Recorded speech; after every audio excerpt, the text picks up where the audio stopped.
Welcome to the first episode of the Thesify video interviews. And today we start with a very special guest, somebody who works in a world that we all have heard about but may not be familiar with.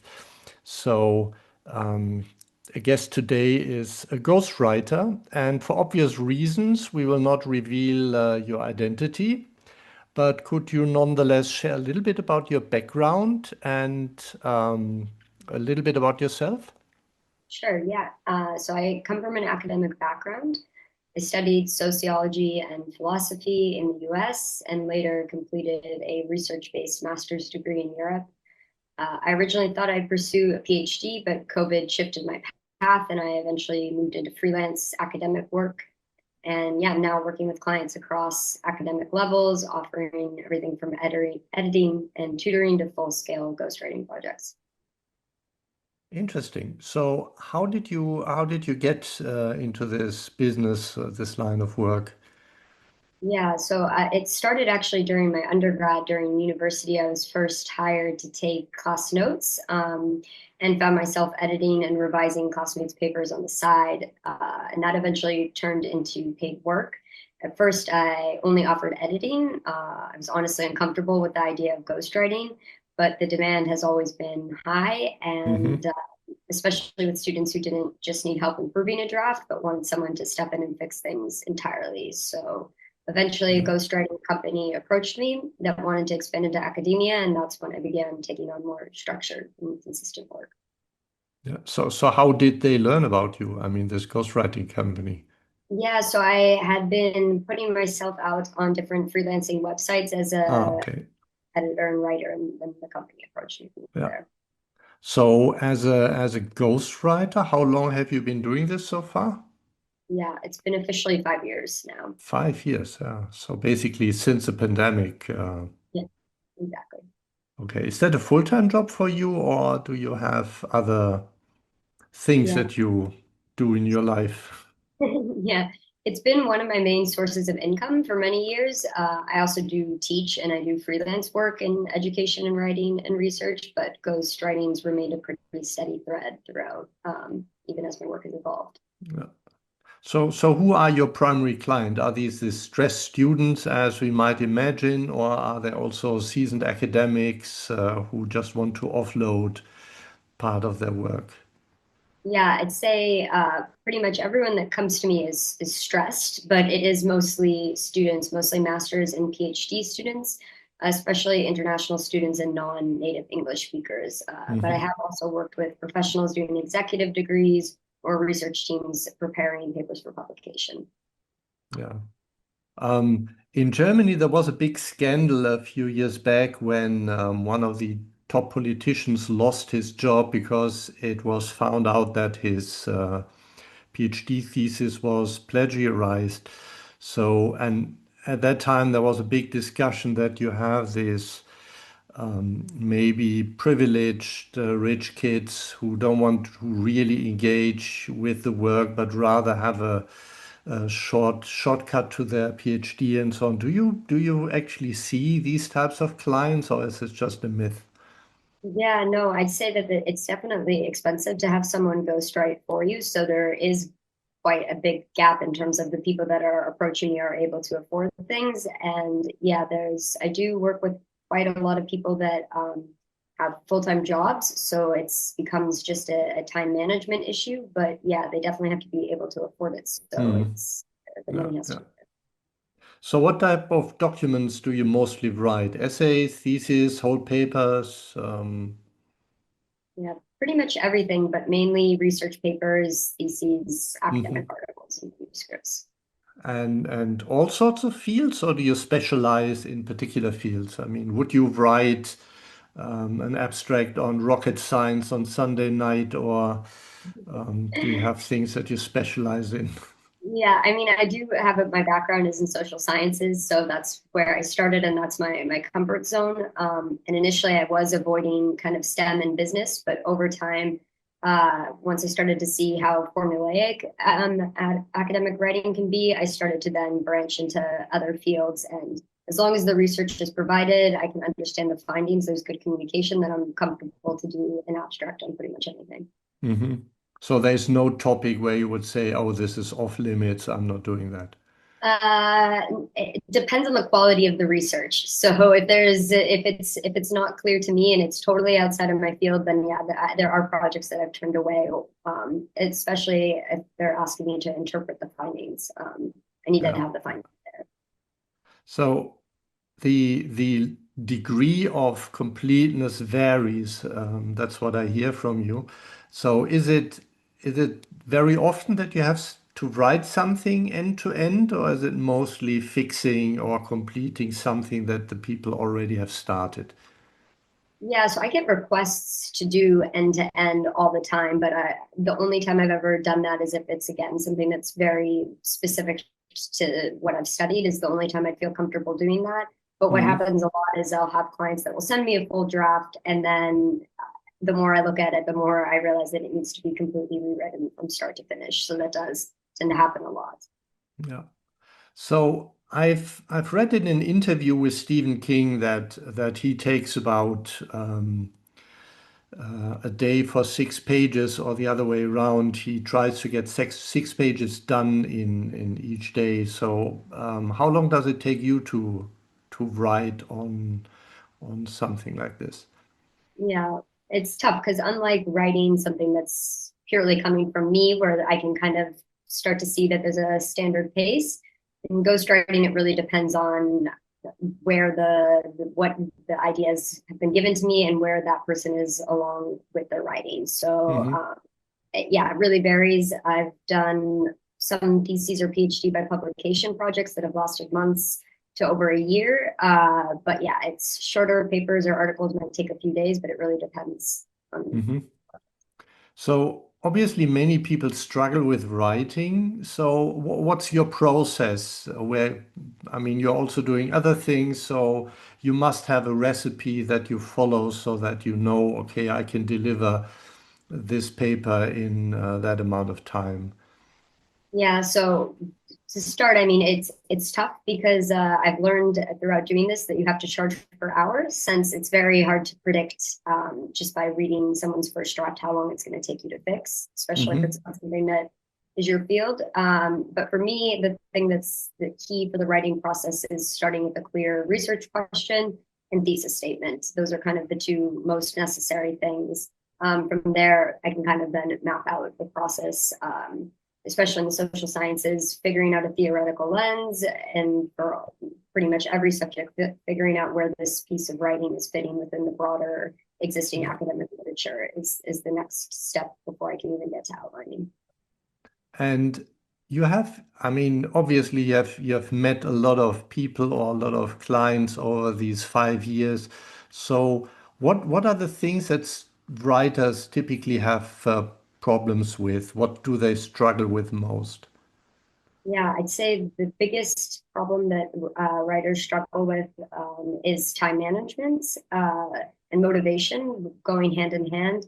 A lot of the Hmm. clients that I have are working full-time jobs. They're dealing with major life stresses. So that time management part is a big issue for them, or they've just simply lost motivation. A lot of students, people that are working at the same time that they're doing their studies, it's tough to do both of those at the same time. Um, Another issue that I think a lot of writers struggle with is the structure and argumentation, as well as Hmm. applying theory or existing research into the paper in a concise and clear way. Yeah. So when it comes to time management, what would be your top advice you could give to the writers out there? Yeah, I think with time management, the key is to figure out kind of how you work on a personal level. Are you someone that, yeah, when can you be at your optimal functioning during the day? Some people work better at night, some in the morning, and then carving out time during that optimal time to spend at Mm. least 30 minutes to an hour, depending on the person. And just being consistent with that is the best way to get it done. And that's also how I handle my writing as well. Yeah. Okay. So if you were to give a course on academic writing, so what would that look like? Yeah, I think number one would be how to structure strong arguments is definitely where I'd start. I'd include something on how to identify and use a theoretical framework. And then definitely something about working with feedback Mhm. constructively. And also now definitely using AI tools ethically and strategically is I think, something very important.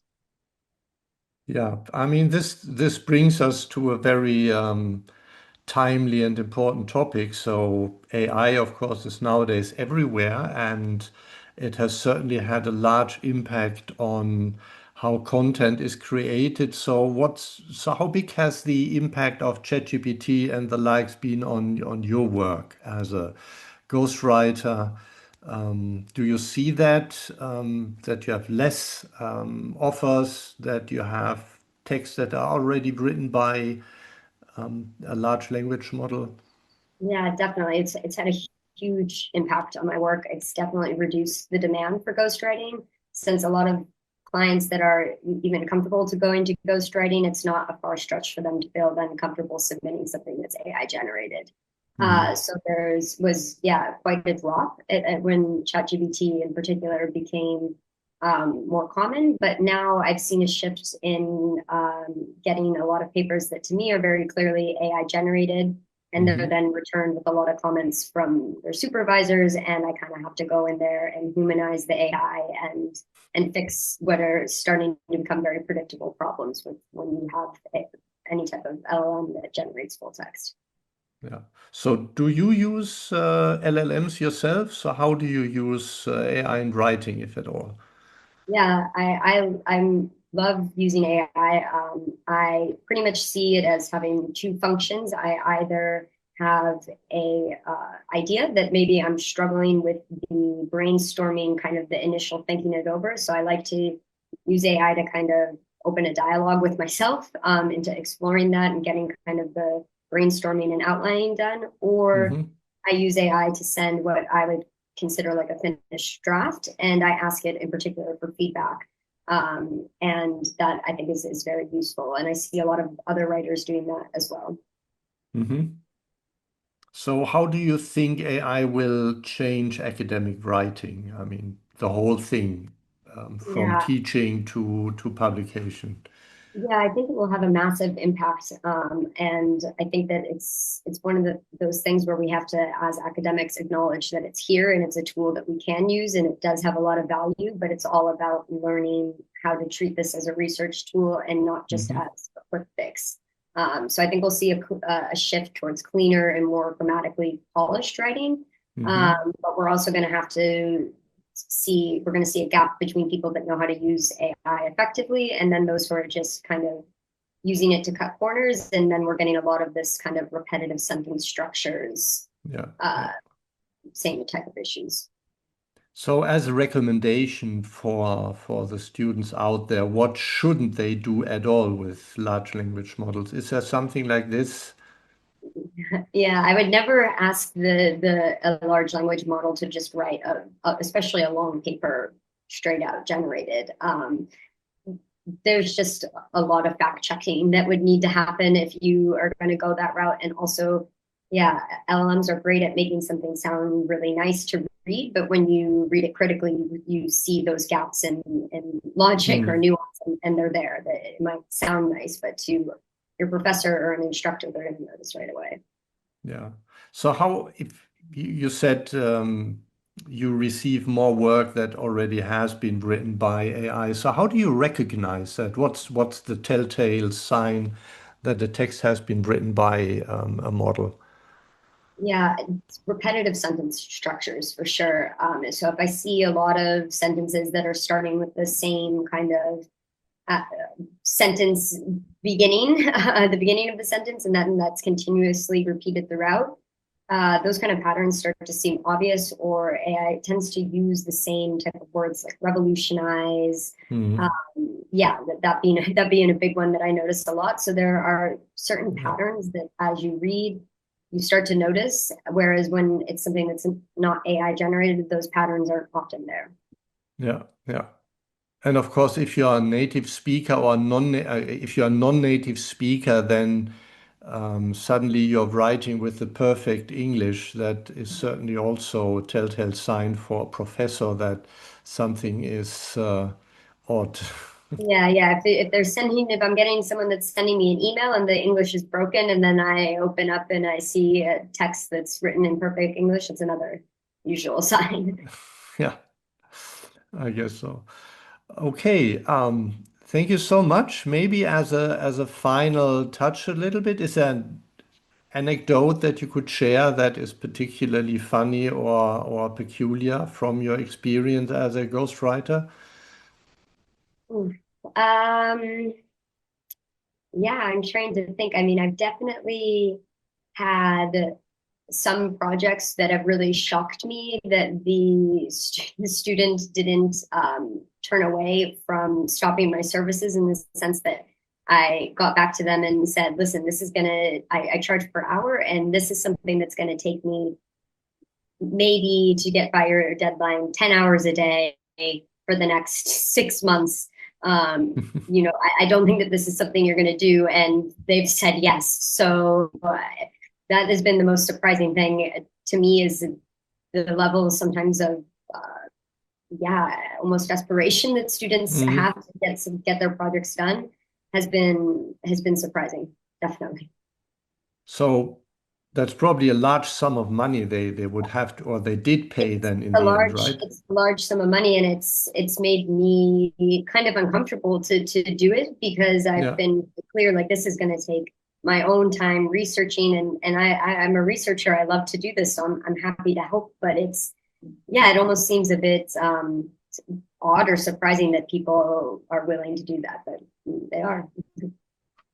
Yeah, I can imagine. Okay, thanks a lot for your time and for showing us a glimpse of a world that many people talk about, but few have ever seen. So thanks a lot and all the best for your future career. Thanks so much.